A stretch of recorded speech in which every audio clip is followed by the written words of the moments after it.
Mais uma vez estamos aqui no nosso programa semanal Talento do Cerrado. Gostaríamos de fazê-lo você bem-vindo ao nosso programa de hoje. Rubens Spirandelli, é um prazer estar com você hoje.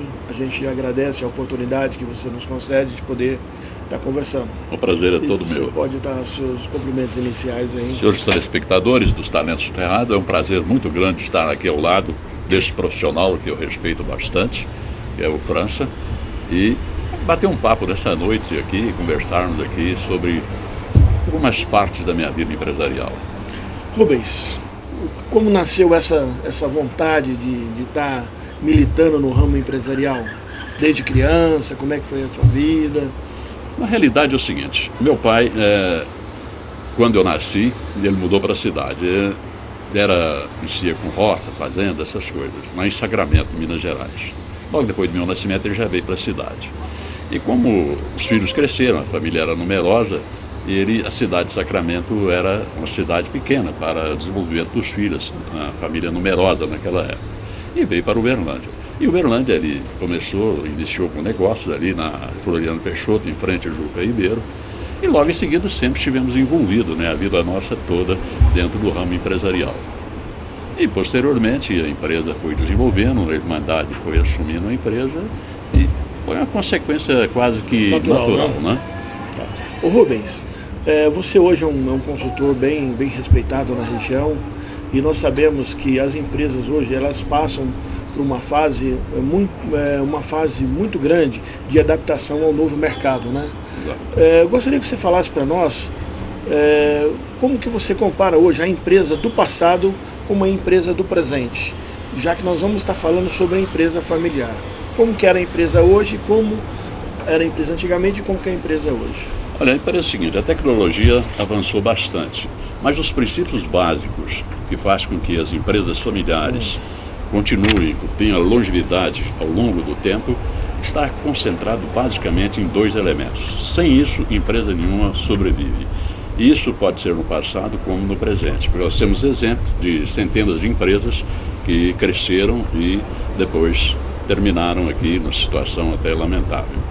Mas o que resolve de fato dentro de uma empresa familiar é a questão da gestão, empresarial propriamente dita, e da governança.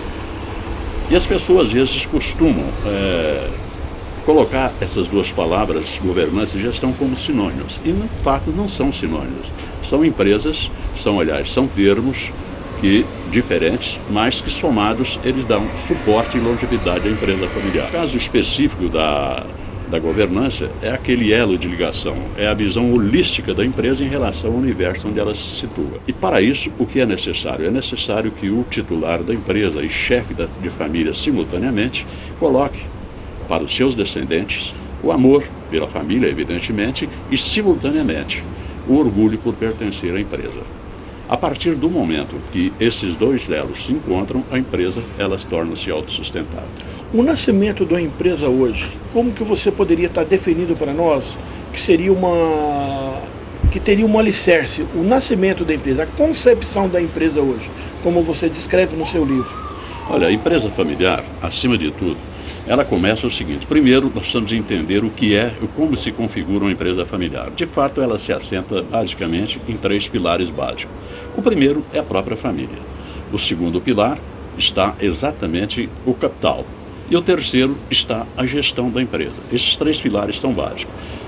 Pode-se admitir numa empresa familiar, por exemplo, a admissão de sócios não familiares, contando que a família seja majoritária dentro desse aspecto. Quando isso acontece, pelo ângulo objetivo, você tenha consolidado a formação de uma empresa familiar. Agora, a parte que a gente precisa observar sobre a viabilidade, ela está no momento anterior à fase de elaboração do projeto da empresa familiar. Está naquele momento em que o empreendedor vislumbra no meio econômico uma oportunidade de negócio. E a partir dali, ele começa a selecionar as pessoas que vão compor com ele aquela sociedade. Nesse exato momento, ele precisa analisar o perfil individual de cada uma dessas pessoas, para ver se há respeito mútuo, se há afinidade e identidade de objetivo. Seria aí a fase de adaptação? Não, seria Nós poderíamos dizer que seria uma fase de adaptação. Exatamente. Além da adaptação é o seguinte, a parte de junção dessas pessoas. Porque se você convida pessoas que sem respeito, sem afinidade, sem identidade e objetivo, essa empresa não vai muito longe. Ela vai dissolver logo. Ela não vai conseguir prosseguir. Rubens, nós temos visto aí, através dos grandes livros de economia, grandes empresas surgiram no Brasil e grandes empresas também acabaram no Brasil. Exatamente. Qual é o momento certo de você fazer uma correção de rumo? Quando é necessário fazer essa correção? Olha, aí nós temos que pensar no planejamento estratégico que toda empresa deve formular. Por que o planejamento estratégico é importante dentro da empresa?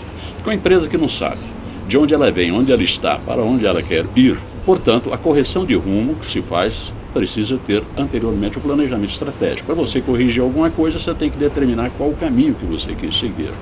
E é importante, de acordo com o aspecto conjuntural, a evolução do processo, você vai fazer a mudança da correção de rumo, mas já baseado num sistema onde foi previamente feito essa definição. No tocante à sucessão, esse é um fator que nós estávamos conversando aqui, né, em off. É hoje um fator preponderante para a sobrevivência, para que a empresa seja uma empresa eficaz? Olha, eu vou dizer para você, a questão de sucessória no Brasil ela é muito grave. Antes, eu preciso de dar algum esclarecimento. O primeiro dele é o seguinte, hoje nós estamos exatamente no mês de maio do ano de 2010. De cada 100 empresas que instalaram daqui um ano, ou seja, em maio de 2011, apenas 70 empresas dessas estarão de pé. Sobrevivendo. E quando chegarmos, então, no mês de maio do ano de 2012, ou seja, daqui a 2 anos, apenas 50 empresas vão estar de pé ainda.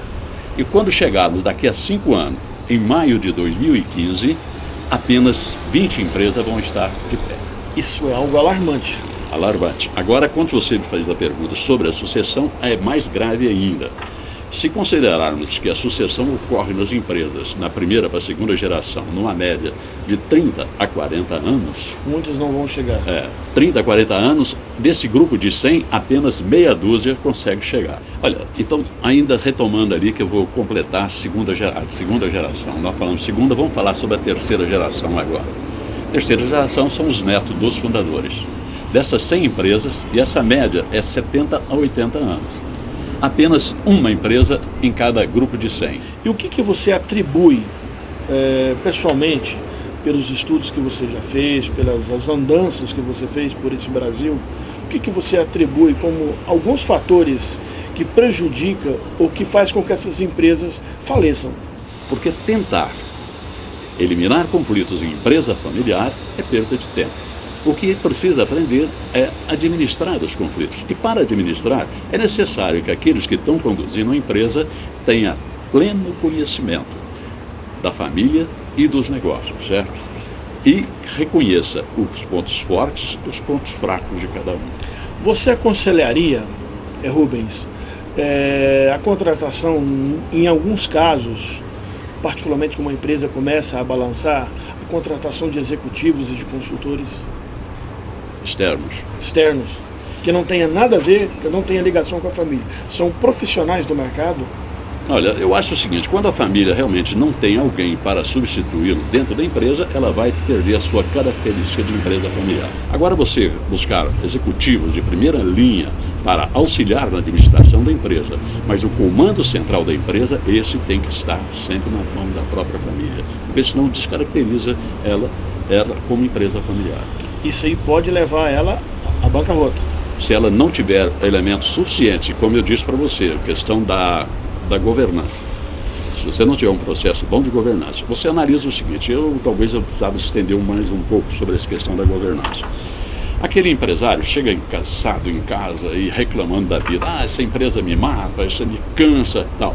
Ele transmite esse tipo de imagem negativa para os seus descendentes. E os seus descendentes vão ter sempre uma imagem negativa. Então ele não consegue criar sucessores dentro da empresa.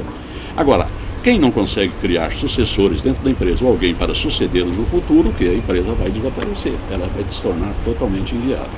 Agora, Rubens, com um avanço da tecnologia muito grande hoje, a famosa, né, e inevitável globalização, na sua visão, isso tem contribuído em que sentido para o melhoramento ou a piora da empresa?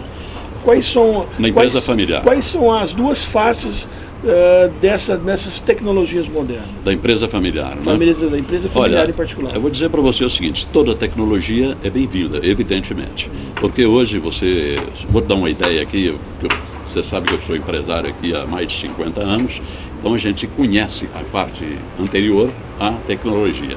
Em 1900, na década de 60, quando nós trabalhávamos, o suprassumo em termos de tecnologia era uma máquina chamada Divisuma, fabricada pela Olivetti. Essa máquina fazia as 4 operações numa velocidade, ela era uma máquina mecânica. Ela pesava aproximadamente uns 30 quilos, essa máquina. E hoje, um computador nesse sentido, você faz toda a entrada de uma pequena empresa, entrada, saída, contabilidade, faz tudo através de um processo desse. E apenas uma calculadora na época. Então, é lógico que essa tecnologia veio favorecer a empresa familiar e acredito em favorecer bastante. Agora, um outro dado importante em relação a qual é a participação da empresa familiar no universo empresarial. Essa é uma coisa interessante. Você observa o seguinte, na Espanha hoje, 75% das empresas são de origem familiar. Aqui no Brasil, esse número chega a 90% das empresas familiares em relação a outro tipo de empresa. Agora, pasme. Nos Estados Unidos da América do Norte, que é a maior nação capitalista do planeta, esse número chega a 95. Ou seja, de cada 100 empresas instaladas nos Estados Unidos da América do Norte, 95 são de origem familiar. Interessante. Agora, o mais importante de tudo isso é quando a gente observa esse contexto globalizado, né? Então, a empresa familiar não é um bom negócio, porque a gente vê fechar muito. É claro, mas ela participa mais. Aqui no Brasil, 90%. Então, das empresas que se fecham, ela participa dentro desse bolo aí. Pelos estudos que você já fez, Rubens, em média hoje, quantos anos dura uma empresa? Qual é, vamos dizer assim, entre o seu nascimento e a sua falência propriamente dita, dura uma empresa no Brasil? Claro, tem aquelas exceções. Olha, eu vou dizer para você o seguinte, como eu disse no início, nós temos aí apenas uma empresa chega a terceira geração, que são os netos. Então isso aí é uma faixa de 70 a 80 anos. Isso, ela pode prosseguir mais. E eu vou te dar uns números que você vai ver que é interessante. A empresa mais antiga que nós temos no planeta, ela está no Japão, chama Roshi Ryokan. Ela foi fundada no ano 718. Está atualmente na 46ª geração, nas mãos de uma mesma família. Que isso? São 1.300 anos, 13 séculos. Já pensou? É a única praticamente? Não, tem diversos exemplos. Eu tenho, por exemplo, na Itália, a Fonderia Pontificia Marinelli, fundada no ano 1000. Está na mão da família Marinelli, na 35ª geração. Temos na França também a Chateau de Golan, que é uma empresa do segmento de agroindústria, também fundada no ano 1000. Está na mão da mesma família, já na 33ª geração. Agora, no Brasil, vamos ver essa estatística do Brasil. Eu ia te perguntar esse parâmetro entre o primeiro mundo e nós que estamos caminhando, não vamos dizer que nós estamos do terceiro mundo, estamos caminhando para o primeiro mundo. Então vamos falar, eu acho bom essa provocação pelo seguinte, eu tenho condição de te dar uma resposta boa. A empresa mais antiga pesquisada no Brasil é a Ipioca. É uma indústria fundada no estado de Ceará, na cidade de Maranguape. Ela foi fundada no ano de 1846. Segmento. Uma empresa familiar, segmento agroindustrial. Essa empresa está hoje na 4ª geração. Aí alguém fala assim, mas puxa vida, 1.300 anos no Japão, 1.000 na Europa e no Brasil 160, 170 anos. Mas nós precisamos lembrar de um detalhe. O Brasil foi descoberto em 1500, a emancipação, a independência do Brasil foi em 1822, em 1846 é apenas 24 anos. Temos até algum crédito. Né? Após a independência do Brasil, iniciou essa empresa. Temos outras também, a Sé do Cachoeira, essa por sinal mineira, fundada em 1872, está também na 4ª geração. Essa empresa é mineira, o segmento dela é a tecelagem. Temos outro exemplo que é a Rotermund. Essa é uma empresa fundada em São Leopoldo, no Rio Grande do Sul, de 1877, também na 4ª geração. Temos a Gerdau, que é de 1901, que está na mão da família Gerdau, também na 4ª geração. Temos outro exemplo também, seria... o Grupo Votorantim, fundado em 1918, que está nas mãos da família Hermínia de Moraes. Temos ainda, no segmento de comunicação, a Rede Globo Televisão, ou melhor, vamos falar no jornal O Globo, pelo jornalista Irineu Marinho, precursor da Rede Globo de televisão, que atualmente está na terceira geração nas mãos da família Marinho. Agora, Rubens, tocando um pouquinho sobre o Rubens palestrante. Nós sabemos que você tem aí uma palestra. Essa palestra, basicamente, ela é realizada em torno de 1 hora. E eu tenho também um DVD que foi gravado com esse mesmo, e já de conhecimento de grande parte aí das pessoas, principalmente os empresários de Uberlândia, conhecem bem isso aí. Mas para chegar no processo sucessório, o que é a sucessão dentro de uma empresa? É simplesmente a troca de comando. O que é a troca de comando? Sai o sucessor e entra, sai o titular e entra o sucessor dentro da empresa. Mas até chegar ali é que é necessário a gente observar todo um procedimento de como essa empresa, os conflitos que são gerados dentro da empresa. Por exemplo, nós sugerimos sempre o chamado protocolo familiar, onde é um instrumento que é criado exatamente não para eliminar os conflitos dentro da empresa familiar, e sim para equacionar, ou seja, a forma de conduzir esses conflitos. E o conflito dentro da empresa familiar, ao contrário, todo mundo acha que é um absurdo, não. Quando ele é bem administrado, ele é salutar. Porque nunca uma geração do período de transição pensa igual à geração anterior. Mas quando se tem um bom processo de afinidade entre uma geração e a outra, que é conduzido através da própria governança, o que nós temos? Nós temos ali dentro inovações dentro da empresa, renovação, ideias novas que vão. E aí fala assim, mas chega e faz um tipo de trabalho assim de revolucionar a empresa. Não, não é por aí. Sempre é preciso de um certo entrosamento entre uma sucessão e outra, aliás, entre uma geração e outra geração. Por quê? Ela tem que divisar lá no horizonte um ponto, que nós chamamos de ponto de mutação. O que é o ponto de mutação? Exatamente a fusão entre o atual e o novo. Porque isso transforma a empresa sem arranhar a cultura e dá um sintoma de longevidade para essa empresa e uma visão de futuro dentro dessa empresa. Para nós fecharmos o nosso bate-papo, para quem está começando hoje, quais são alguns conselhos básicos, pela sua vasta experiência, que você poderia estar compartilhando com o empresário que está começando, aquele que está querendo iniciar na vida empresarial? Muitas vezes as pessoas vão começar uma empresa porque, perdeu o emprego, ou tem uma vocação que ela tem, então ela pega os seus recursos todos e joga ali dentro. Às vezes busca até dinheiro emprestado. E sempre abrir um negócio sem uma devida experiência ou aconselhamento é um mergulho no mar de escolha. E isso é um problema muito sério, que a gente vê muitas pessoas que perdem aí um patrimônio amealhado com muito sacrifício, certo? Em virtude desse processo. Ouve muito, não pode usar apenas exemplos. O fulano de tal deu certo nisso, eu vou fazer do mesmo jeito. Ora, a pessoa, quando começou, era um processo, os entrantes e os substitutos são outros, então é bastante complexo. Buscar consultoria, às vezes, para auxiliar a pessoa naquilo ali. A pessoa pensa que consultoria é cara, e às vezes não. Ela pode ajudar com que a pessoa não tropece e não caia aí num... Tem um prejuízo maior. É um prejuízo muitas vezes maior. Rubens, você gostaria de estar passando algum telefone de contatos? Ou como é que a pessoa pode estar adquirindo o seu livro? Olha, eu tenho o meu e-mail, né? Pode estar spirandelli.rubens@gmail.com. E o nome do seu livro? Me permite? Empresa Familiar, Caminhos, Sonhos e Pesadelos. Esse livro está esgotado, mas eu acredito que dentro dos próximos 60 dias eu vou ter uma nova... Podemos fazer reserva por e-mail? Pode fazer por e-mail a reserva.